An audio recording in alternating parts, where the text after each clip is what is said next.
You need to leave now. Get your hands off me. Hey, that's too rough. I'm shutting this place down. The waiting room was loud, crowded, and tense. Phones buzzed, a TV murmured in the corner, and patients shifted uncomfortably in their chairs. In the middle of it all sat a young black woman clutching her side, her face pale and her breathing shallow. She had walked in nearly an hour ago, telling the front desk she felt dizzy and could barely stand. But no one seemed to be in a hurry to help her. When the nurse finally called her name, it wasn't with concern. It was with irritation. The nurse looked her up and down, then glanced at the clock. "You've been here long enough. If it's not life-threatening, you need to leave. We're overloaded," she said sharply. The woman blinked in disbelief. "Ma'am, I told you, I feel like I'm going to pass out. I just need someone to check me." The nurse crossed her arms. "You're walking, you're talking, and you're sitting up fine. There are real emergencies here." A few people in the waiting room looked up. One woman started recording on her phone. The young woman swallowed hard, trying to stay calm. "Please," she said quietly, "I just need help." The nurse pointed toward the exit. "You can come back another day or go to urgent care, but you can't stay here taking up space." The words hit harder than the pain in her side. Slowly, she stood up, grabbed her purse, and walked toward the doors, her eyes glossy with tears. The automatic doors slid open, and the hot afternoon air hit her face. She sat on the curb, trying to steady her breathing.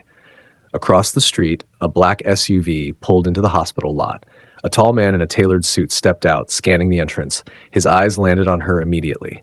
"Angela?" he called, rushing over. "What are you doing outside? I thought you were in the ER." She looked up, forcing a weak smile. "They said I wasn't sick enough to stay." His expression changed instantly. "Who said that?" "The nurse inside. She told me to leave." The man's jaw tightened. He helped her to her feet and guided her back inside. The waiting room fell silent as they walked in together. The same nurse looked up from the desk. "Sir, she was already discharged from the waiting area." "She was never treated," the man replied calmly. The nurse sighed. "Like I told her, we have real emergencies." The man nodded slowly. "I understand. Could you please get the hospital administrator down here?" The nurse scoffed. "And why would I do that?" He reached into his pocket and pulled out a small leather wallet, flipping it open. Inside was an official ID badge. "My name is Daniel Carter," he said. "I'm the new owner of this hospital network, as of this morning." The room went completely still. The nurse's face drained of color. A doctor in the corner stood up. Even the TV seemed quieter. "I was on my way to the board meeting," Daniel continued, his voice steady, "but I got a call from my wife saying she felt sick. I told her to come here because this was supposed to be one of the best ERs in the city." Angela leaned slightly against him, still pale. "And instead," he said, looking around the room, "she was told to leave without even being checked." The nurse stammered. "Sir, I didn't know." He raised a hand gently. "That's exactly the problem. You didn't know, and it shouldn't matter who she is." Within minutes, the hospital administrator rushed down, breathless and nervous. Daniel explained everything in front of the staff and the waiting patients. "I want a full review of ER procedures," he said. "Effective immediately, no patient gets turned away without a proper evaluation. I don't care how busy it is. People come here because they need help." The administrator nodded quickly. "Yes, sir, right away." Daniel looked at the nurse, not with anger, but disappointment. Every person who walks through these doors deserves respect. That's not optional.